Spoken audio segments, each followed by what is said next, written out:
Salam sejahtera untuk kita semua. Pelajaran Sekolah Sahabat dengan tema utama Dalam Cawan Lebur Bersama Kristus. Pelajaran ke-8, Melihat yang tak terlihat. Selasa, 16 Agustus, Kuasa Kebangkitan. Kebangkitan membahas masalah ketidakberdayaan manusia. Ketika kita berpikir tentang kehidupan, kematian, dan kebangkitan Yesus, kita sering berpikir tentang bagaimana kematian Yesus sebagai peristiwa yang menjadikan kita benar secara hukum di hadapan Allah, dan itu tentu saja benar.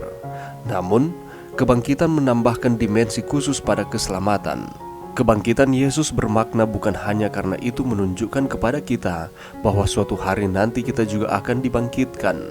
Kebangkitan menempatkan Yesus di sebelah kanan Bapa dalam posisi kekuasaan dan otoritas.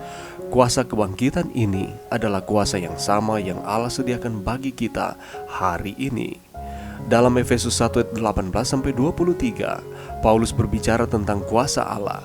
Apakah yang ayat-ayat ini ajarkan kepada kita tentang kuasa kebangkitan?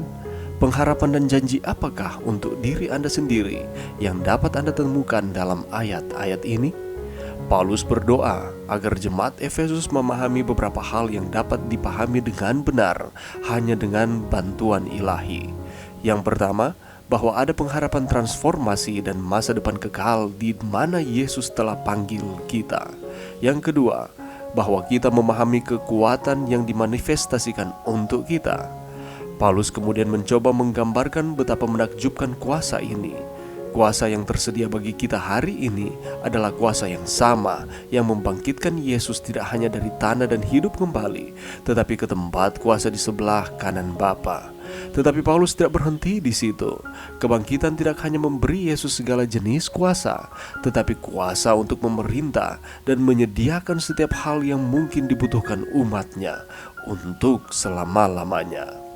Buatlah daftar hal-hal dalam hidup Anda yang membutuhkan kuasa Yesus yang telah bangkit. Setelah Anda selesai, berdoalah agar kuasa ini diterapkan pada semua bidang yang membutuhkan ini. Pada saat yang sama, apakah yang Anda dapat lakukan dengan lebih baik? Pilihlah apakah yang dapat Anda buat yang memungkinkan kuasa ini bekerja lebih bebas dalam hidup Anda. Pelajaran yang bisa kita dapatkan pada saat ini. Kebangkitan memainkan peranan penting di dalam rencana keselamatan yang Allah rancang untuk keselamatan umat manusia. Bisa kita bayangkan, apa jadinya apabila Yesus datang ke dunia, Dia melakukan hal-hal yang baik, menyembuhkan orang yang sakit, membangkitkan orang yang mati, mencelekkan mata yang buta, mengusir roh jahat, melakukan kebaikan-kebaikan di dunia ini untuk manusia.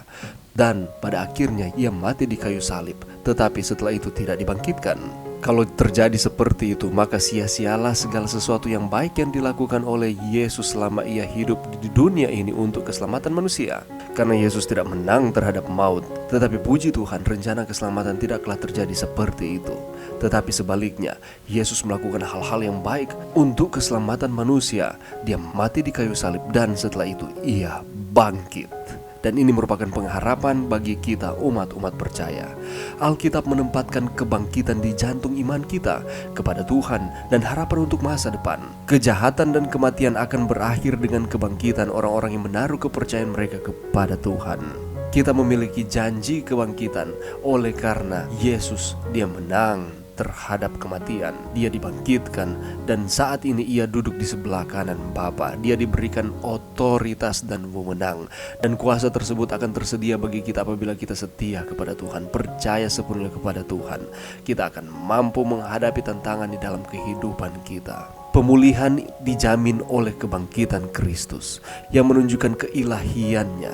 Satu-satunya harapan kita untuk keselamatan berada di dalam Allah yang menanggung dosa kita ke atas dirinya dan membangkitkan kita juga dengan kuasanya. Seandainya Kristus tidak dibangkitkan, Dia akan terbukti sebagai manusia belaka yang membutuhkan keselamatan, dan kita akan ditinggalkan dalam dosa-dosa kita. Dan pada akhirnya ketika kita ada di dalam dosa, kita akan menerima upah dari dosa, yaitu maut atau kematian kekal. Tetapi puji Tuhan, oleh karena kebaikannya di dalam kehidupan kita melalui anaknya Yesus, dia mati di kayu salib untuk menebus kita dari setiap kesalahan kita.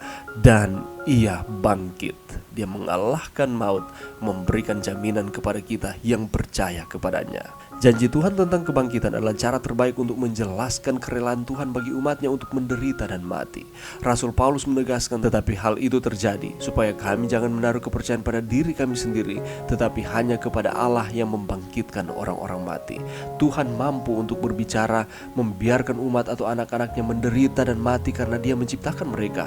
Dan karena itu dia dapat menciptakan kembali atau membangkitkan mereka.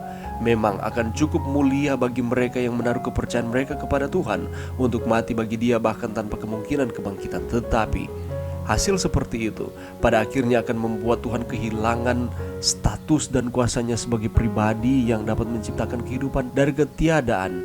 Dengan demikian menjadikannya pribadi yang lain dan tidak berdaya dan egois di alam semesta. Orang-orang yang di sisinya akan mati sia-sia karena pada akhirnya mereka tidak akan membuktikan apapun tentang klaim Tuhan. Tetapi karena Allah memiliki kuasa kebangkitan yang telah terbukti, dia dapat mengizinkan umatnya mati. Tetapi pada waktunya ketika ia datang kembali, ia tidak akan menciptakan manusia yang baru lagi atau Adam yang baru lagi. Tetapi mereka yang mati dalam Tuhan, Yesus memiliki kuasa untuk membangkitkan, dan kita akan hidup selama-lamanya di dalam kerajaan sorga. Sungguh suatu janji pengharapan yang luar biasa yang ia berikan kepada kita pada hari ini. Maukah kita terus percaya kepadanya? Kematian merupakan kutuk, tetapi ia mengubah itu menjadi suatu berkat bagi mereka yang percaya kepada Tuhan.